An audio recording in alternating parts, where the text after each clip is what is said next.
ओम श्री सद्गुरु साईनाथ महाराज की जय। अध्याय 5। चाँद पाटिल की बारात के साथ श्री साईं बाबा का पूर्ण आगमन, अभिनंदन तथा श्री साईं शब्द से संबोधन, अन्य संतों से भेंट, वेशभूषा व नित्य कार्यक्रम, पादुकाओं की कथा, मोई छीन के साथ कुश्ती, मोई छीन का जीवन परिवर्तन, जल का तेल में रूपांतर, मिथ्या गुरु जौहर अली। जैसा गत अध्याय में कहा गया है, मैं अब श्री साईं बाबा के शिरडी से अंतर्ध्यान होने के पश्चात उनका शिरडी में पूर्ण किस प्रकार आगमन हुआ इसका वर्णन करूंगा। चाँद पाटिल की बारात के साथ पूर्ण आगमन। जिला औरंगाबाद, निज़ाम स्टेट के धूप गांव में चाँद पाटिल नामक एक धनवान व्यक्ति मुस्लिम रहते थे। जब वे औरंगाबाद को जा रहे थे तो मार्ग में उनकी घोड़ी खो गई। 2 मास तक उन्होंने उसकी सेवा में घोर परिश्रम किया, परंतु उसका कहीं पता न चल सका। अंत में वे निराश होकर उसकी जीन को पीठ पर लटकाए औरंगाबाद को लौट रहे थे। तब लगभग 14 मील चलने के पश्चात उन्होंने एक आम्र वृक्ष के नीचे एक फकीर को चिलम तैयार करते देखा, जिसके सिर पर एक टोपी, तन पर कफनी और पास में एक सटका था। फकीर के बुलाने पर चाँद पाटिल उनके पास पहुंचे। जीन देखते ही फकीर ने पूछा कि यह जीन कैसी। चाँद पाटिल ने निराशा के स्वर में कहा, क्या कहूँ, मेरी एक घोड़ी थी, वह खो गई है और उसी की जीन है। फकीर बोले, थोड़ा नाले की ओर भी तो ढूंढो। चाँद पाटिल नाले के समीप गए तो अपनी घोड़ी को वहीं चरते देखकर उन्हें महान आश्चर्य हुआ। उन्होंने सोचा कि फकीर कोई सामान्य व्यक्ति नहीं है, वरन कोई उच्च कोटि का मानव दिखलाई पड़ता है। घोड़ी को साथ लेकर जब वे फकीर के पास लौटकर आए तब तक चिलम भरकर तैयार हो चुकी थी। केवल 2 वस्तुओं की और आवश्यकता रह गई थी। एक तो चिलम सुलगाने के लिए अग्नि और दूसरा साफ़ी को गीला करने के लिए जल।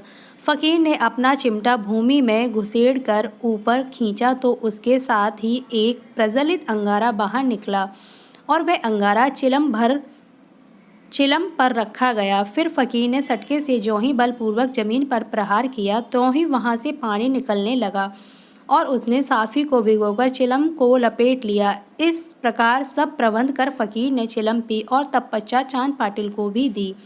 यह सब चमत्कार देखकर चाँद पाटिल को बड़ा विस्मय हुआ। चाँद पाटिल ने फकीर से अपने घर चलने का आग्रह किया। दूसरे दिन चाँद पाटिल के साथ फकीर उनके घर चला गया और वहाँ कुछ समय तक रहा। चाँद पाटिल धूप गांव का अधिकारी था। उसके घर पर अपने साले के लड़के का विवाह होने वाला था और बारात शिरडी को जाने वाली थी। इसलिए चाँद पाटिल शिरडी को प्रस्थान करने का पूर्ण प्रबंध करने लगा। फकीर भी बारात के साथ ही गया। विवाह निविघ्न समाप्त हो गया और बारात कुशलता पूर्वक धूप गांव को लौट आई, परंतु वह फकीर शिरडी में ही रुक गया और जीवन पर्यंत वहीं रहा। फकीर को साईं नाम कैसे प्राप्त हुआ? जब बारात शिरडी में पहुंची तो खंडोबा के मंदिर के समीप महासपति के खेत में एक वृक्ष के नीचे ठहराई गई।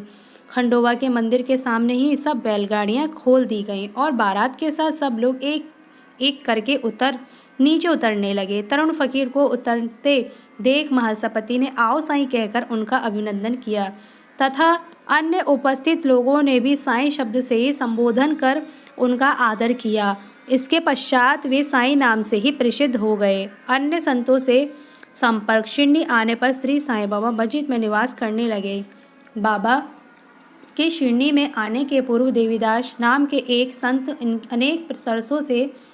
अनेक वर्षों से वहाँ रहते थे। बाबा को वे बहुत प्रिय थे। वे उनके साथ कभी हनुमान मंदिर में और कभी चामड़ी में रहते थे। कुछ समय के पश्चात जानकीदास नाम के एक संत का भी शिरडी में आगमन हुआ। अब बाबा जानकीदास से वार्तालाप करने में अपना बहुत सा समय व्यतीत करने लगे। जानकीदास भी कभी कभी बाबा के स्थान पर चले जाया करते थे और पूर्णतामे के श्री गंगागीर नामक एक पारिवारिक वैश्य संत भी बहुधा बाबा के पास आया जाया करते थे। जब प्रथम बार उन्होंने श्री साईं बाबा को बगीचा सींचने के लिए पानी ढोते देखा तो उन्हें बड़ा अचंभा हुआ। वे स्पष्ट शब्दों में कहने लगे कि शिरडी परम भाग्यशाली है, जहाँ एक अमूल्य हीरा है। जिन्हें तुम इस प्रकार परिश्रम करते हुए देख रहे हो वे कोई सामान्य पुरुष नहीं है, अपितु यह भूमि बहुत भाग्यशालिनी तथा महान पुण्य भूमि है। इसी कारण इसे यह रत्न प्राप्त हुआ है। इसी प्रकार श्री अक्कलकोट महाराज के एक प्रसिद्ध शिष्य संत आनंदनाथ येवलामठ जो कुछ शिरडी निवासियों के साथ शिरडी पधारे, उन्होंने भी स्पष्ट कहा है कि यद्यपि ब्रह्मा दृष्टि से ये साधारण व्यक्ति जैसे प्रतीत होते, परंतु ये सचमुच असाधारण व्यक्ति हैं। इसका तुम लोगों को भविष्य में अनुभव होगा। ऐसा कहकर वे येवला को लौट गए। यह उस समय की बात है जब शिरडी बहुत ही साधारण सा गांव था और साईं बाबा छोटी उम्र के थे। बाबा का रहन सहन व नित्य कार्यक्रम। तरुण अवस्था में श्री साईं बाबा ने अपने केस कभी नहीं कटाए और वे सदैव एक पहलवान की तरह रहते थे। जब वे राहता जाते, जो कि शिरडी से 3 मील दूर है, तो वहाँ से वे गेंदा, जाई और जूही के पौधे मोल ले आया करते थे। वे उन्हें स्वच्छ करके उत्तम भूमि देखकर लगा देते और स्वयं सींचते थे। मानव तात्ता नाम के एक भक्त इन्हें नित्य प्रति 2 मिट्टी के घड़े दिया करते थे। इन घड़ों द्वारा बाबा स्वयं ही पौधों में पानी डाला करते थे। वे स्वयं कुएं से पानी खींचते और संध्या समय घड़ों को नीम वृक्ष के नीचे रख देते थे। जैसे ही घड़े वहाँ रखते, वैसे ही वे फूट जाया करते थे, क्योंकि वे बिना तपाए और कच्ची मिट्टी के बने रहते थे। दूसरे दिन तात्ता उन्हें फिर 2 नए घड़े दिया करते थे। यह क्रम 3 वर्षों तक चला और श्री साईं बाबा के कठोर परिश्रम तथा प्रयत्न से वहाँ फूलों की एक सुंदर फुलवारी बन गई। आजकल इसी स्थान पर बाबा के समाधि मंदिर की भव्य इमारत शोभायमान है, जहाँ सहस्त्रों भक्त आते जाते हैं। नीम वृक्ष के नीचे पादुकाओं की कथा। श्री अक्कलकोट महाराज के एक परम भक्त, जिनका नाम भाई कृष्ण जी अलीबागकर था, उनके चित्र का नित्य प्रति पूजन किया करते थे। एक समय उन्होंने अक्कलकोट शोलापुर जिला जाकर महाराज की पादुकाओं का दर्शन एवं पूजन करने का निश्चय किया, परंतु प्रस्थान करने के पूर्व अक्कलकोट महाराज ने स्वप्न में दर्शन देकर उनसे कहा कि आजकल शिरडी ही मेरा विश्राम स्थल है और तुम वहीं जाकर मेरा पूजन करो। इसलिए भाई ने अपने कार्यक्रम में परिवर्तन कर शिरडी आकर श्री साईं बाबा की पूजा की। वे आनंद पूर्वक शिरडी में 6 मास रहे और इस स्वप्न की स्मृति स्वरूप उन्होंने पादुकाएं बनवाई। सन 1834 में श्रावण में शुभ दिन देखकर नीम वृक्ष के नीचे वे पादुकाएं स्थापित कर दी। दादा केलकर तथा उपासनी महाराज ने यथाविधि स्थापना उत्सव संपन्न किया। एक दीक्षित ब्राह्मण पूजन के लिए नियुक्त कर दिया गया और प्रबंध का कार्य एक भक्त सगुण मेरू नायक को सौंपा गया। कथा का पूर्ण विवरण। ठाणे के सेवानिवृत्त मालतदार श्री वी वही देव, जो श्री साईं बाबा के एक परम भक्त थे, उन्होंने सगुण मेरू नायक और गोविंद कमलाकर दीक्षित से इस विषय में पूछताछ की। पादुका का पूर्ण विवरण श्री साईं लीला भाग 11 संख्या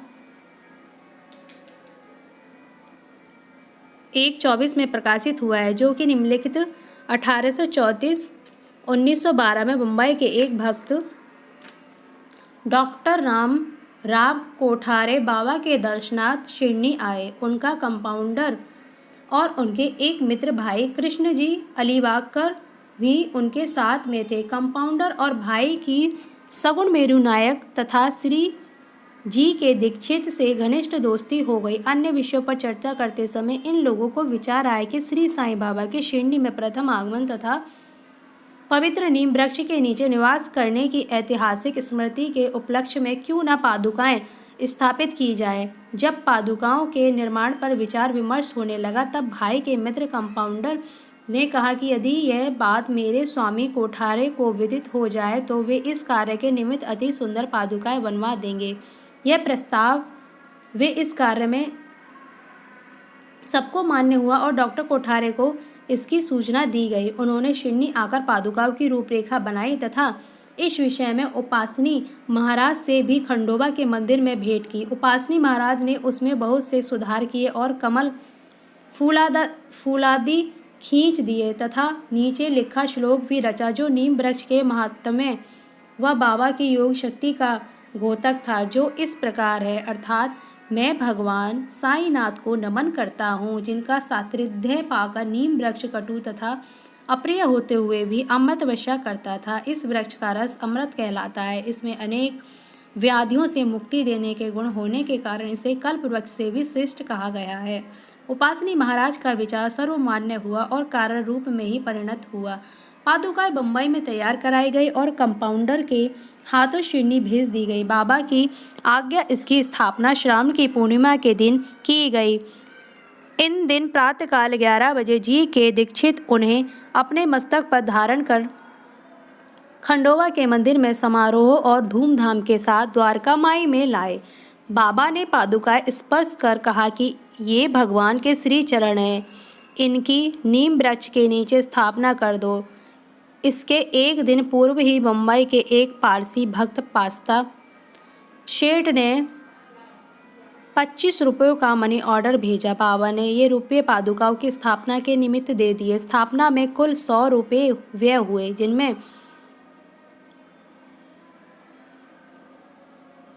75 रुपये चंदे द्वारा एकत्रित हुए। प्रथम 5 वर्षों तक डॉक्टर कोठारे दीपक के निमित्त 2 रुपये मासिक भेजते रहे। उन्होंने पादुकाओं के चारों ओर लगाने के लिए लोहे की छड़ें भी भेजी। स्टेशन से छड़े ढोने और छप्पर बनवाने का खर्चा 7 रुपये 8 आने सरुण मेरू नायक ने दिए। आजकल चरवाड़ी नाना पुजारी पूजन करते हैं और सगुण मेरू नायक नैवेद्य अर्पण करते तथा संध्या को दीपक जलाते हैं। भाई कृष्ण जी पहले अक्कलकोट महाराज के शिष्य थे। अक्कलकोट जाते हुए वे शंख 1834 में पादुका स्थापना के शुभ अवसर पर शिरनी आए और दर्शन करने के पश्चात जब उन्होंने बाबा से अक्कलकोट प्रस्थान करने की आज्ञा मांगी, तब बाबा कहने लगे, अरे अक्कलकोट में क्या है, तुम वहाँ व्यर्थ ही क्यों जाते हो? वहाँ के महाराज तो यही मैं स्वयं हैं।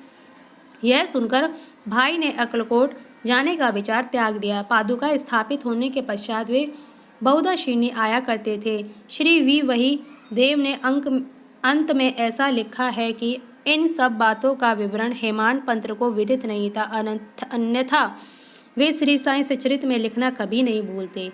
मोहीछीन तमोली के साथ कुश्ती और जीवन परिवर्तन। शिरनी में एक पहलवान था जिसका नाम मोहीछीन तमोली था। बाबा का उससे किसी विषय पर मतभेद हो गया। फलस्वरूप दोनों में कुश्ती हुई और बाबा हार गए। इसके पश्चात बाबा ने अपनी पोशाक और रहन सहन में परिवर्तन कर दिया। वे कफनी पहने, लंगोट बांधते और एक कपड़े के टुकड़े से सिर ढकते थे। वे आसन तथा शयन के लिए एक टाट का टुकड़ा काम लाते थे।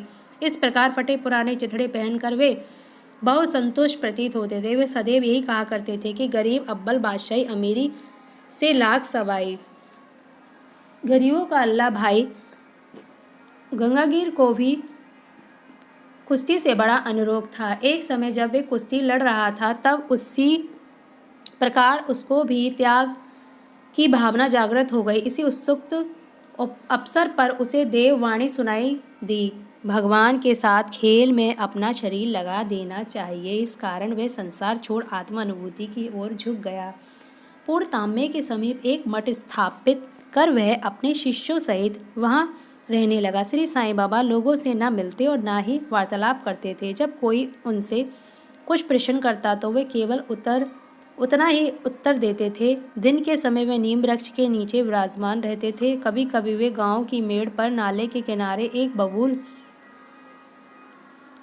वृक्ष की छाया में भी बैठे रहते थे और संध्या को अपनी इच्छा अनुसार कहीं भी वायु सेवन को निकल जाया करते थे। नीम गांव में वे बहुधा बाला साहेब डेंगले के घर जाया करते थे। बाबा श्री बाला साहेब को बहुत प्यार करते थे। उनके छोटे भाई, जिसका नाम नाना साहब था, के द्वितीय विवाह करने पर भी उनको कोई संतान न थी। बाला साहेब ने नाना साहब को श्री साईं बाबा के दर्शनार्थ शिरनी भेजा। कुछ समय के पश्चात उनकी श्री कृपया से नाना साहब के यहाँ एक पुत्र रतन हुआ। इसी समय से बाबा दर्शनार्थ लोगों का अधिक संख्या में आना प्रारंभ हो गया तथा उनकी कीर्ति भी दूर दूर तक फैलने लगी। अहमदनगर में भी उनकी अधिक प्रसिद्ध हो गई।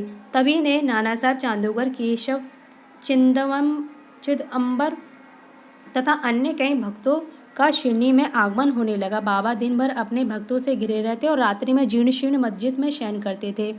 इस समय बाबा के पास कुल सामग्री चिलम, तमाकू, एक टमरेल, एक लंबी कफनी, सिर के चारों ओर लपेटने का कपड़ा और एक छटका था, जिसे वे सदा अपने पास रखते थे। सिर पर सफ़ेद कपड़े का टुकड़ा वे सदा इस प्रकार बांधते थे कि उसका एक छोर बाएं कान पर से पीठ पर गिरता हुआ ऐसा प्रतीत होता था मानो बालों का जूड़ा हो। हफ्तों तक वे इन्हें स्वच्छ नहीं करते थे। पैर में कोई जूता या चप्पल भी नहीं पहनते थे। केवल एक टाट का टुकड़ा ही अधिकांश दिन में उनके आसन का काम करता था। वे एक कोपिन धारण करते और सर्दी से बचने के लिए दक्षिण मुख हो धूनी से तपते थे। वे धूनी में लकड़ी के टुकड़े डाला करते थे तथा अपना इच्छाओं और समस्त विषय आसक्तियों की उसमें आहुति दिया करते थे। वे अल्लाह मालिक का सदा उच्चारण किया करते थे। जिस मस्जिद में वे पधारे थे उसमें केवल 2 कमरों के बराबर लंबी जगह थी और यही सब भक्त उनके दर्शन करते थे। सन 1912 के पश्चात कुछ परिवर्तन हुआ। पुरानी मस्जिद का जीर्णोद्धार हो गया और उसमें एक फर्श भी बनाया गया। मस्जिद में निवास करने के पूर्व बाबा दीर्घकाल तक तकिया में रहे। वे पैरों में घुंघरू बांधकर प्रेम विह्वल होकर सुंदर नृत्य व गायन भी करते थे। जल का तेल में परिवर्तन। बाबा को प्रकाश से बड़ा अनुराग था। वे संध्या समय दुकानदारों से भिक्षा में तेल मांग लेते थे तथा दीपमालाओं से मस्जिद को सजा कर रात्रि भर दीपक जलाया करते थे। यह क्रम कुछ दिनों तक ठीक इसी प्रकार चलता रहा। अब बनिए तंग आ गए और उन्होंने संगठित होकर निश्चय किया कि आज कोई उन्हें तेल की भिक्षा ना दे। नित्य नियम अनुसार जब बाबा तेल मांगने पहुंचे तो प्रत्येक स्थान पर उनका नकारात्मक उत्तर से स्वागत हुआ। किसी से कुछ कहे बिना बाबा मस्जिद को लौटाए और सूखी बत्तियां दिए में डाल दी। बनियों तो बड़े उत्सुक होकर अपनी दृष्टि जमाए हुए थे। बाबा ने टमरेल उठाया जिसमें बिल्कुल थोड़ा सा तेल था। उन्होंने उसमें पानी मिलाया और वह तेल मिश्रित जल वे पी गए। उन्होंने उसे पूर्ण टीन पाट में उगला दिया और वहीं तेलीय पानी दियों में डालकर उन्हें जला दिया। उत्सुक बनियों ने जब दीपकों को पूर्वतः रात्रि भर जलते देखा तब उन्हें अपने किए पर बड़ा दुख हुआ और उन्होंने बाबा से क्षमा याचना की। बाबा ने उन्हें क्षमा कर भविष्य में सत्य व्यवहार रखने के लिए सावधान किया। मिथ्या गुरु जौहर अली। फकीर अपने शिष्यों के साथ राहता आए। वे वीरभद्र मंदिर के समीप एक मकान में रहने लगे। फकीर विद्वान था। कुरान की आयतें उसे कंठस्थ थीं। उसका कंठ मधुर था। गांव के बहुत से धार्मिक और श्रद्धालु जन उसके पास आने लगे। उसका यथायोग्य आदर होने लगा। लोगों से आर्थिक सहायता प्राप्त कर उसने वीरभद्र मंदिर के पास एक ईदगाह बनाने का निश्चय किया। इस विषय को लेकर कुछ झगड़ा हो गया जिसके फलस्वरूप जौहर अली राहता छोड़ शिरनी आया और बाबा के साथ मस्जिद में निवास करने लगा। उसने अपनी मधुर वाणी से लोगों के मन को जीत लिया। वह बाबा को भी अपना एक शिष्य बताने लगा। बाबा ने कोई आपत्ति न की और उसका शिष्य होना स्वीकार कर लिया। तब गुरु और शिष्य दोनों पूर्ण राहता में आकर रहने लगे। गुरु शिष्य की योग्यता से अनभिज्ञ था परंतु शिष्य गुरु के दोषों से पूर्ण परिचित था। इतने पर भी बाबा ने कभी उसका अनादर नहीं किया और पूर्ण लगन से अपना कर्तव्य निभाते रहे और उसकी अनेक प्रकार से सेवा की। वे दोनों कभी कभी शिरनी भी आया करते थे परंतु मुख्य निवास राहता में ही था। श्री साईं बाबा के प्रेमी भक्तों को उनका दूर राहता में रहना अच्छा नहीं लगता था, इसलिए वे सब मिलकर बाबा को शिरनी वापस लाने के लिए गए। इन लोगों की ईदगाह की समीप बाबा से भेंट हुई और उन्हें अपने आगमन का हेतु बतलाया। बाबा ने उन लोगों को समझाया कि फकीर के आने के पूर्व ही आप लोग शिरनी लौट आए। इस प्रकार वार्तालाप हो ही रहा था कि इतने में फकीर आ पहुँचे। इस प्रकार अपने शिष्य को वहाँ से ले जाने का कुप्रयत्न करते देखकर वे बहुत ही क्रोधित हुए। कुछ वाद विवाद के पश्चात स्थिति परिवर्तन हो गया और अंत में यह निर्णय हुआ कि फकीर व शिष्य दोनों ही शिरनी में निवास करें और इसलिए वे शिरनी आकर रहने लगे। कुछ दिनों के बाद देवीदास ने गुरु की परीक्षा और उसमें कुछ कमी पाई। चांद पाटिल की बारात के साथ जब बाबा शिरनी आए थे उससे 12 वर्ष पूर्व देवीदास लगभग 10 या 11 वर्ष की अवस्था में शिरनी आए थे और हनुमान मंदिर में रहते थे। देवीदास सुडौल, सुंदर आकृति तथा तीक्ष्ण बुद्धि के थे। वे त्याग की साक्षात मूर्ति तथा अज्ञात ज्ञानी थे। बहुत से सज्जन जैसे तात्या कोते, काशीनाथ व अन्य लोग उन्हें अपने गुरु समान मानते थे। लोग जौहर अली को उनके सम्मुख लाए। विवाद में जौहर अली बुरी तरह पराजित हुआ और शिरनी छोड़कर बीजापुर को भाग गया। वह अनेक वर्षों के पश्चात शिरनी आया और श्री साईं बाबा की चरण वंदना की। उसका यह भ्रम कि वह स्वयं गुरु था और श्री साईं बाबा उनके शिष्य अब दूर हो चुका था। श्री साईं बाबा उसे गुरु समान आदर और सम्मान दिया करते थे। उसका स्मरण कर उसे बहुत पश्चाताप हुआ। इस प्रकार श्री साईं बाबा ने अपने प्रत्यक्ष आचरण से आदर्श उपस्थित किया कि अहंकार से किस प्रकार छुटकारा पाकर शिष्य के कर्तव्यों का पालन कर किस तरह आत्मानुभव की ओर अग्रसर होना चाहिए। ऊपर वर्णित कथा महासापति के कथा अनुसार है। अगले अध्याय में रामनवमी का त्यौहार, मस्जिद की पूर्व हालात एवं पश्चात उसके जीर्णोद्धार इत्यादि का वर्णन होगा। श्री सद्गुरु साईनाथा प्रणवस्तु शुभवते। ओम श्री सद्गुरु साईनाथ महाराज की जय। अध्याय 5 कंप्लीट हुआ। और साईं बाबा का ये 5वां अध्याय बहुत ही मन से और श्रद्धा से पूर्वक पढ़ा जाए तो बाबा सब इच्छाएं जरूर पूर्ण करते हैं। अध्याय 5 पूर्ण हुआ।